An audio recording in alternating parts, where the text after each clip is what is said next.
mga inatay, I'm your ina, Tay Jen. So for today's video, mga inatay, kay magluto ta og banana cheese ball.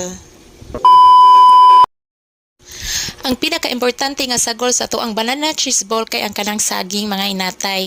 Then as you can see, ako na siyang gipanitan ug ako na siyang hiwa-hiwaon into circle nga perma kay para dali na lang na siya lutuon kay una man jud ana niya lut kanang sa ang una man ginatong buhaton ana niya sa pagluto kay imo siyang lungagon daan din para dali ra siya maluto o dali ra sad siya malata imo siyang hiwa-hiwaon daan kay kung imong nilungag nga tibuok na pay panit kas kay tanan siya bitin dayon ang imong ginansya imbis gamay ra kaayo musamot na jud kaway ginansya kung ingon na dili na ko kanang pangitaan og paagi. So sa kanang nga part kay ato na siyang gimash, pasensyain lang sa akong gihimong masher kay nabali ang akong masher.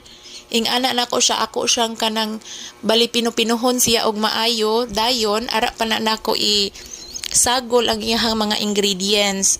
Then ing ana na siya porma, ing ana na siya kapino, ibubo na dayon na nato ang iyang mga sahog kanang brown sugar, powdered milk, flour, pero disclaimer dili in taon ni kanang dili kani dili sponsor dito na cheese, then breadcrumbs, then ato din na siyang karaw-karawon og maayo, then dili maguol kay maglabs gyud ta ana ha kay para pud in taon kanang limpyo ang ato ang luto, then baligya din na siya by the way mga inata by the way ato na siyang karaw-karawon niya gamitan gyud na ako siya kusog mga inatay mo nang di mo mahibong kung anong dako kay tanan na ako ang bukton dihang dapita kay tungod na sa ako singing karaw-karaw ang akong banana cheese ball kay pang extra income kanilaging ina tayta.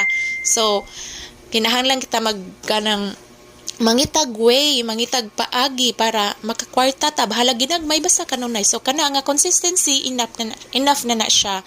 Dayon magsuot ko og gloves ana, dayon nagandam na di kog mantika wala ko na bidyuhan or edible oil.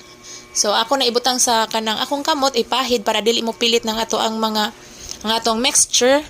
Dayon mag-form ko og kanang ay magkuha kog small amount lang then i-form na ko into circle din butanganan ako siya cheese nga gamay. So gamay ra jud kay nga cheese imong ibutang ana kay para dili malato gay gaon. So inigbaang nimo ana grabe lami kay siya mga inatay nya sa tulo ka buok circle cheese ra na siya.